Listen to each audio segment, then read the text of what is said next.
Bonsoir à tous et bienvenue. Le remaniement ministériel intervenu au sein du gouvernement togolais sera à la une.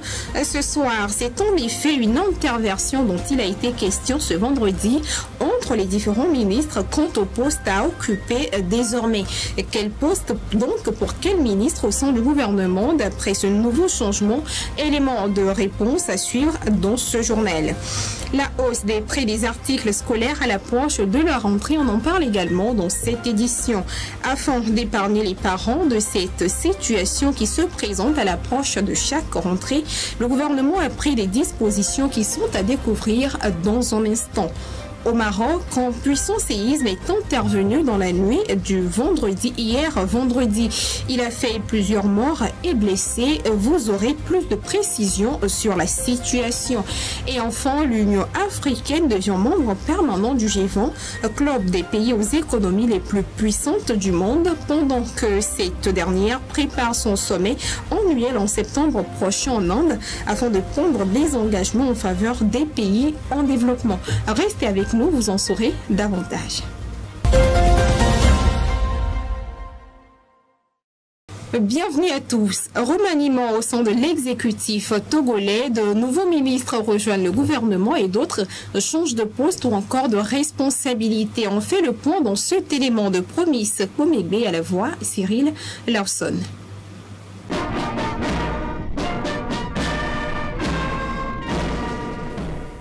5 nouveaux ministres entrent dans le gouvernement togolais pendant que 4 échangent leur ancien portefeuille contre de nouvelles responsabilités. C'est ce qui ressort du remaniement qui vient de s'opérer au sein de l'exécutif. Selon le décret, l'on note que le ministre de la Sécurité et de la Protection civile va désormais s'occuper de l'eau et de l'hydraulique villageoise, cédant le poste qu'il a occupé depuis 2013 à Calixte Madjoulba, actuellement ambassadeur du Togo en France. Le ministre Kodjo Adedje, lui également, ne sera plus en charge du commerce, mais est promu ministre d'État en charge de l'urbanisme, de l'habitat et de la réforme foncière. Il cède le ministère du Commerce à Kaimi Vedor, jusqu'alors ministre de la Promotion des Investissements. Yawa Kuigan, maire d'Atakpamé, le colonel Odabalo Awate, préfet d'Agoué, puis Manuela Santos rejoignent l'exécutif respectivement au poste de ministre de la Communication, porte-parole du gouvernement, ministre de l'administration territoriale, de la décentralisation et du développement des territoires et pour finir, ministre de la promotion des investissements. Jean-Marie Tessi ne sera pas du reste, puisque ce dernier entre également au gouvernement et remplace Mamisile Akla Agbaassi, qui occupe depuis octobre 2020 le département de l'accès universel aux soins. Un peu plus tôt, Christian Trimois, jusque-là ministre des Droits de l'Homme, de la Formation, la Citoyenneté, des Relations avec les institutions de la République, mais aussi porte-parole du gouvernement, a été nommé ministre secrétaire général du gouvernement, substituant ainsi Kanka Malik Nachaba.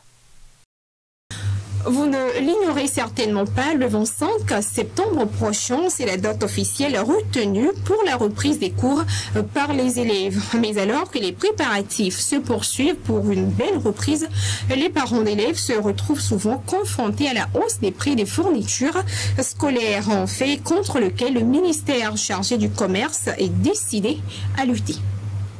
À partir du lundi 11 septembre prochain, des agents de contrôle du ministère en charge du commerce feront une descente sur l'ensemble du territoire togolais pour s'assurer du respect des prix des fournitures scolaires sur le marché. Une décision prise par le ministère du Commerce de commun accord avec les importateurs et distributeurs des articles scolaires pour lutter contre la spéculation sur les prix de ces articles. Un constat souvent fait chez les détaillants. Vendu l'année dernière à 1500 francs CFA, le prix du paquet de 100 pages varie cette année entre 1200 et 1300 francs CFA, tenant compte de la qualité. Une résolution prise par les importateurs et distributeurs des articles scolaires, mais qui n'est cependant pas vraiment respectée sur le marché.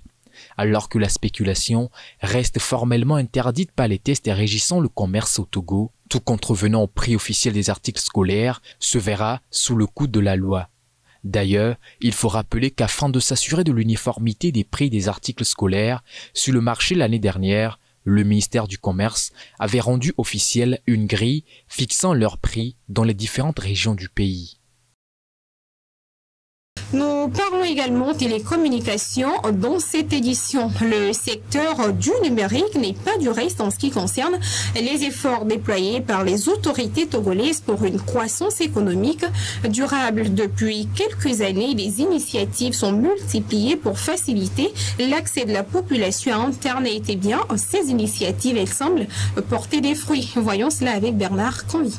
Le taux de pénétration d'Internet s'est nettement amélioré ces dernières années au Togo. Selon les données, alors qu'il n'était que de 7% en 2016, le taux de pénétration d'Internet a quasiment triplé. En effet, en seulement 3 ans, le taux a connu une évolution en flèche. De 11% en 2017, il est arrivé en 21% en 2019, en passant par 12% en 2018 avec un total de 1,71 million d'utilisateurs. Cette évolution, le Togo la doit à plusieurs facteurs, notamment l'amélioration des conditions d'accès au réseau, la diffusion d'Internet mobile et aussi la diversification des bouquets d'offres Internet. Avec cette évolution, le Togo ambitionne d'être un hub digital en Afrique d'ici 2030. Rappelons aussi qu'entre 2019 et 2020, le nombre d'abonnés à Internet fixe a augmenté de 65%. Par ailleurs, en 2022, Google a choisi le Togo comme premier pays en Afrique de l'Ouest à accueillir son câble sous-marin Equiano. Avec ces avantages, le pays doit nécessairement investir à fond pour la baisse des tarifs Internet. Des plaintes continuent par être déposées auprès des autorités togolaises compétentes pour alerter sur les troubles occasionnés par les bruits et nuisances sonores générés par les lieux de culte. Une situation de plus en plus préoccupante et qui persiste malgré les garde-fous. Malgré les multiples dispositions, mises en garde, communiqués et plusieurs autres formes d'interpellation de la part du ministère en charge de l'administration territoriale, les lieux de culte continuent à proliférer avec des célébrations tapageuses au quotidien. Devenant un véritable problème de santé, cet état de fait n'est pas sans répercussion sur les voisinages, occasionnant ainsi de graves cas de maladies chroniques, allant même jusqu'au décès. Une situation bien embarrassante et incessante qui a contraint la direction des cultes à revenir à la charge. Elle rappelle que jusqu'à nouvel ordre, l'implantation des lieux de culte est formellement interdite sur l'ensemble du territoire togolais, y compris les célébrations en semaine. Relativement aux jours officiels de culte, ce sont les dimanches qui ont été retenus pour les confessions d'obédience chrétienne et les vendredis pour celles musulmanes. Quant aux célébrations de culte endogènes, mobilisant foule et sonorités de tout genre, de même que les prédications ambulantes, elles sont préalablement soumises à une autorisation de l'autorité administrative de tutelle.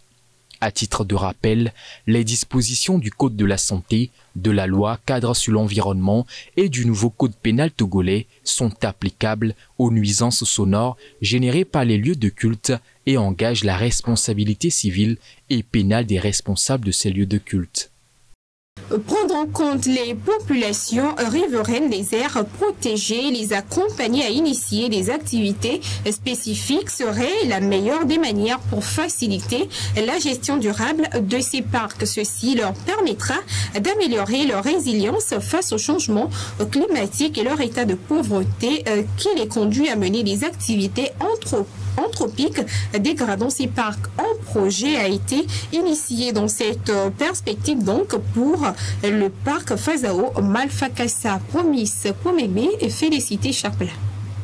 Face à la menace de plus en plus pesante que représentent les activités humaines telles que l'agriculture et le braconnage sur les parcs nationaux, il urge de trouver des méthodes et stratégies pour assurer leur protection. L'une des solutions serait de réussir à accorder la protection des parcs avec les différentes activités économiques des populations riveraines. À travers la sensibilisation et l'accompagnement pour la mise en place d'activités économiques spécifiques, les communautés locales pourront adhérer à la réduction des activités impactant négativement les parcs. L'on peut par exemple promouvoir l'élevage pour contrer le braconnage, promouvoir la foresterie communautaire, un moyen pour protéger la biodiversité, contribuer à la sécurité alimentaire, atténuer et faciliter l'adaptation au changement climatique, mais aussi réduire la consommation de bois, énergie. L'on pourra également encourager des activités économiques viables avec un impact minime sur les parcs, les activités agricoles avec l'utilisation des bonnes pratiques agricoles. C'est dans cette logique que s'inscrit le projet gestion durable des parcs Fazao, Malfakassa et amélioration des revenus des populations riveraines. Lancé récemment avec un coût global de 130 millions de francs CFA, ce dernier bénéficie d'un appui de l'Union internationale pour la conservation de la nature. D'une superficie de 1920 km², le parc national de Fazao Malfakassa, le plus grand du Togo, reste à la fois un patrimoine environnemental et une destination pour le tourisme. Place à l'actualité internationale. Parmi les préoccupations des Gabonais au lendemain de l'établissement du nouveau gouvernement, le gouvernement tenu par les militaires, figure le problème de l'accès à l'eau. Les Gabonais connaissent un sérieux problème d'eau dû au manque d'infrastructures, un problème que le nouveau gouvernement en question compte résoudre. Faire des kilomètres de route pour accéder à une borne fontaine dans l'espoir d'y remplir quelques bidons, c'est le quotidien de nombreux Gabonais. Le Gabon ne manque pourtant pas de ressources hydriques, avec un potentiel de 170 milliards de mètres cubes par an. En revanche, le pays manque cruellement d'infrastructures pour traiter l'eau et la distribuer. Il n'y a pas de raison qu'un pays comme le Gabon, là où il y a de l'eau, et on manque d'eau au niveau des robinets. C'est qu'il y a un véritable problème, c'est que la société d'eau et d'énergie du Gabon ne prend pas vraiment ce souci à cœur. Les Gabonais qui ne peuvent pas parcourir de longues distances ou acheter de l'eau minérale doivent se résoudre à puiser de l'eau non traitée dans des puits creusés à même le sol. Dourien Doudouma est conscient des risques encourus en venant se servir ici. C'est très dangereux pour la santé, parce que pendant la saison, des microbes qui montent, on n'a pas de choix parce que vous avez des enfants. Il y a des gens qui sont des familles diminuées qui n'ont pas de moyens pour se procurer le minéral, ou d'autres personnes sont obligées d'aller dans d'autres quartiers. Donc ici, c'est un puits, là au Mafobli, donc les gens viennent puiser de l'eau ici pour se laver s'il n'y a pas de choix. À 58 ans, Geneviève Boussougou organise son quotidien autour des horaires d'approvisionnement en eau. La seule fontaine publique de son quartier n'est ouverte que quelques heures par semaine, la plupart du temps au milieu de la nuit. Dans mon ménage, c'est compliqué. Donc l'eau n'arrive que 2 fois par semaine et rien que les week-ends. Et à partir de quelle heure? 1 heure, 2 heures du matin, au plus 3 heures. Et on est obligé de réveiller les enfants parce qu'on ne peut pas sortir à une certaine heure seul à cause de l'insécurité. On est obligé de prendre tous les enfants de la maison, aller avec les brouettes qui sont là dehors, à la fontaine où vous étiez. L'approvisionnement en eau pose une question de santé publique urgente, d'autant plus que la situation a pris un tour plus dramatique pendant la crise sanitaire. Une priorité fixée par le nouveau gouvernement de transition du général Oligui Nguema. Toujours à l'international, nous vous emmenons en Afrique du Sud. Eh bien, l'ancien leader sud-africain Zoulou, Prince Mangosuthu Buthelezi, n'est plus. Son décès a été annoncé par le président Cyril Ramaphosa. Découvrons un peu plus sur cet homme qui a été membre du parti au pouvoir, l'ANC. Le président sud-africain Cyril Ramaphosa a annoncé le décès de l'ancien leader zoulou, Prince Mangosuthu Buthelezi, à l'âge de 95 ans. Au départ membre du parti historique au pouvoir, le Congrès national africain ou ANC, il a créé le parti nationaliste Inkatha Freedom, IFP, en 1975. Le parti Inkatha, qu'il dirige pendant plus de 40 ans, mène des guerres territoriales meurtrières avec les militants de l'ANC dans les townships à majorité noire des années 80 et 90. Les violences font plus de 5000 morts. Orateur charismatique, le chef zoulou questionne les stratégies anti-apartheid de l'ANC et considère que Nelson Mandela, alors en prison, affaiblit les positions noires. Buthelezi est accusé d'avoir de cette façon joué le jeu du pouvoir blanc en incitant, juste avant les élections historiques de 1994, les violences contre l'ANC qui auraient pu faire dérailler le mouvement de libération contre l'apartheid. Mangosuthu Buthelezi a toujours farouchement nié avoir collaboré avec le régime blanc, menant malgré les controverses une carrière politique à la longévité remarquable, depuis l'apartheid jusqu'à l'avènement de la démocratie. Dans le reste de l'actualité, nous partons pour le Maroc. Le pays a subi un violent séisme dans la nuit d'hier, vendredi. Il a fait plusieurs dizaines de centaines de morts et de blessés, selon le bilan qui est toujours provisoire puisque la fouille des décombres se poursuit. Le nombre de morts est déjà passé à 1037. Les précisions. C'est un violent séisme qui a secoué le Maroc, un bilan dramatique toujours provisoire. La secousse de magnitude 7 s'est produite exactement à 23h11 et elle a été ressentie dans plusieurs régions du Maroc. L'épicentre a été localisé dans la commune d'Iril, relevant de la province d'El Haouz au sud-ouest de Marrakech. Et c'est là où il y a eu plus de morts et d'énormes dégâts. Il faut savoir qu'il s'agit du tremblement de terre le plus puissant jamais enregistré dans le pays.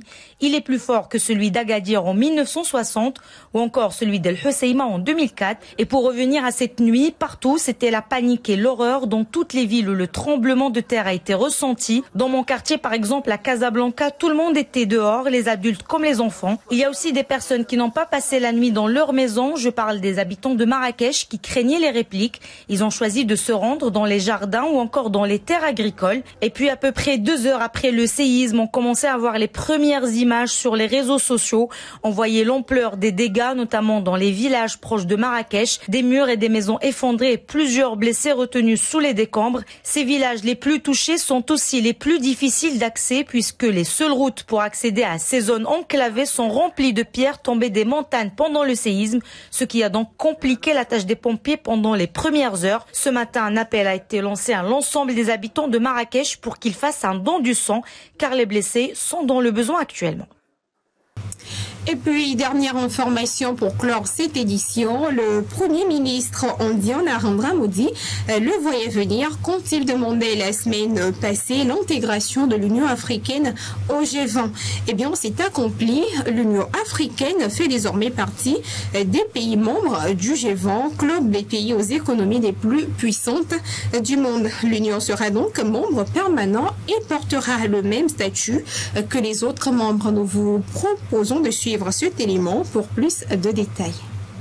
Ce samedi, l'Union africaine a officiellement rejoint le G20, dont les dirigeants réunis à New Delhi pour le week-end devront prendre des engagements concrets en faveur des pays en développement. Cette année, l'Inde accueille et préside le groupe des plus grandes économies développées et émergentes de la planète. Le Premier ministre indien Narendra Modi a entamé son discours d'ouverture en souhaitant la bienvenue à son tout nouveau membre. Avant d'aller plus loin, je voudrais demander au chef de l'Union africaine de prendre place en tant que membre permanent du G20. Le président en exercice de l'Union africaine et chef d'État des Comores, Azali Assoumani, a ensuite pris place aux côtés des autres dirigeants du G20. Établie à Addis Abeba, capitale de l'Éthiopie, l'Union africaine compte 55 membres, totalisant 3 000 milliards de dollars de PIB. Le continent n'était jusque-là représenté au G20 que par un seul État, l'Afrique du Sud. C'est sur cette information que se referme cette édition. Merci d'être fidèle à nos programmes. Très belle soirée à vous.